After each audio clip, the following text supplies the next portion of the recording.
এদিকে ভারতের দুটো যুদ্ধজাহাজ যখন প্রদর্শনের জন্য কলকাতার খিদিরপুর ডকে নোঙর করেছে, তখন বঙ্গোপসাগরে যুদ্ধজাহাজ থেকে মিসাইল ফায়ারিং করে নিজেদের শক্তির জানান দিল প্রতিবেশী বাংলাদেশ। শত্রু ভারতের নৌসেনা জাহাজ ঠেকাতে বাংলাদেশ নৌবাহিনীর জাহাজ থেকে ব্যাপক মিসাইল ফায়ারিং হয়েছে। কথায় আছে, বুদ্ধিমানের জন্য ইশারাই যথেষ্ট। গত 15 বছর বঙ্গোপসাগরকে বাপদাদার সম্পত্তির মতো ব্যবহার করে গিয়েছে ভারত। ভারত নিজেদের বঙ্গোপসাগরের একক মালিক হিসেবে ভাবতে শুরু করেছিল।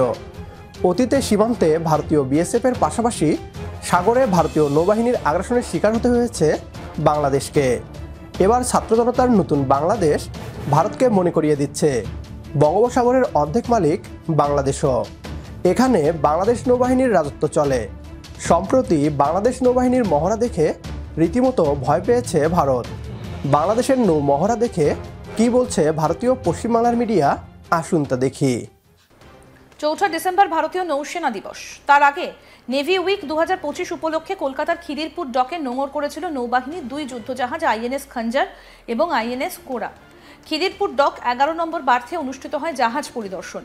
এদিকে ভারতের দুটো যুদ্ধজাহাজ যখন প্রদর্শনের জন্য কলকাতার খিদিরপুর ডকে নোঙর করেছে, তখন বঙ্গোপসাগরে যুদ্ধজাহাজ থেকে মিসাইল ফায়ারিং করে নিজেদের শক্তির জানান দিল প্রতিবেশী বাংলাদেশ। শত্রু ভারতের নৌসেনা জাহাজ ঠেকাতে বাংলাদেশ নৌবাহিনীর জাহাজ থেকে ব্যাপক মিসাইল ফায়ারিং হয়েছে। বঙ্গোপসাগরের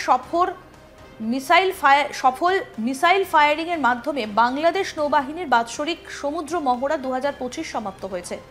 রবিবার 30 ডিসেম্বর বাংলাদেশের নৌবাহিনীর প্রধান অ্যাডমিরাল এম নাজমুল হাসানের আমন্ত্রণে মহড়া পর্যবেক্ষণ করতে উপস্থিত হন অন্তর্বর্তী সরকারের বিভিন্ন দপ্তরের উপদেষ্টারা।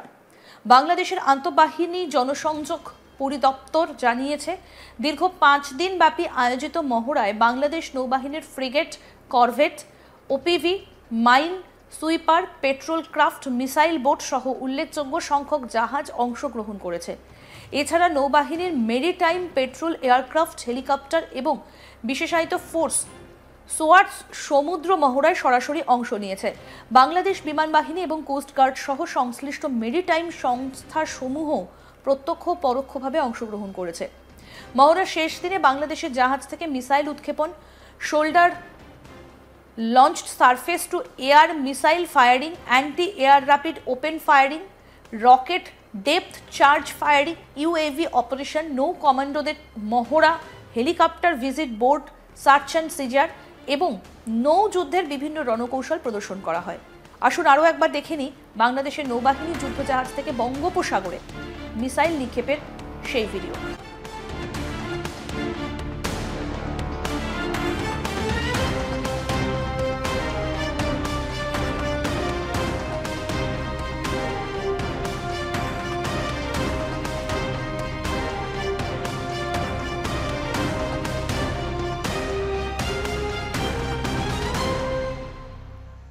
2 জাহাজে উন্নত নৌ অস্ত্র ব্যবস্থা, আধুনিক sensor, surface two surface missile এবং অ্যান্টি এয়ারক্রাফট গানস দিয়ে সজ্জিত, যা ভবিষ্যৎ যুদ্ধ প্রস্তুতিতে ভারতীয় নৌবাহিনীর সক্ষমতা বৃদ্ধি করেছে।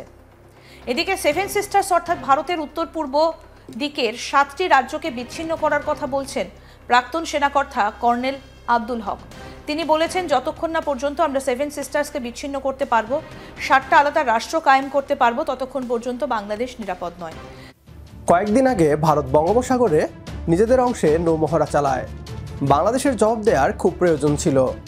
বাংলাদেশ এই সামরিক মহড়ার মাধ্যমে ভারতকে একটি বার্তা দিয়েছে, আমরাও প্রস্তুত। বঙ্গোপসাগরে এখন আর ভারত নিজেদের আধিপত্য বিস্তার করতে পারবে না। বঙ্গোপসাগরের নতুন খেলোয়াড় এখন ছাত্র জনতার নতুন বাংলাদেশ। বিগত সরকার ভারতকে খুশি করতে গিয়ে নিজেদের সমুদ্র খুলে দিয়েছিল ভারতকে। এই সুযোগে ভারত সমুদ্রের সম্পদ থেকে শুরু করে সামুদ্রিক গ্যাস চুরি করে নিয়ে যায়।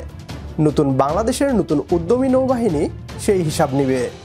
নৌবাহিনীর শক্তি প্রদর্শনকে আমরা সাধুবাদ জানাই। যদি আপনিও চান ভারতীয় নৌবাহিনীর চোখে চোখ রেখে জবাব দিক বাংলাদেশের নৌবাহিনী, তাহলে কমেন্ট বক্সে ইয়েস লিখে জানিয়ে দিন আমাদের। সেই সাথে ভিডিও শেয়ার করে দেখার সুযোগ করে দিন আপনার বন্ধুদের। পরবর্তী ভিডিও দেখার আমন্ত্রণ জানিয়ে বিদায় নিচ্ছি আজ। আল্লাহ হাফেজ।